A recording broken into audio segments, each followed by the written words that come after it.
What if they made a movie starring Brad Pitt about Formula One racing? Well, that's coming in 2025, and honestly, the teaser trailer was kind of disappointing, and so I wanted to amp it up a little bit with some spicier music. First thing we need to do is get some good Foley. With this, I'm less worried about accuracy and more worried about energy.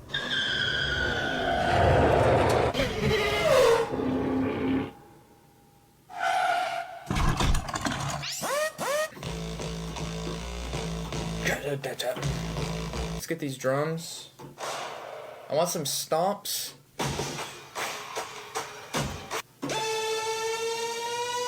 I think for a 21-second teaser, this does it.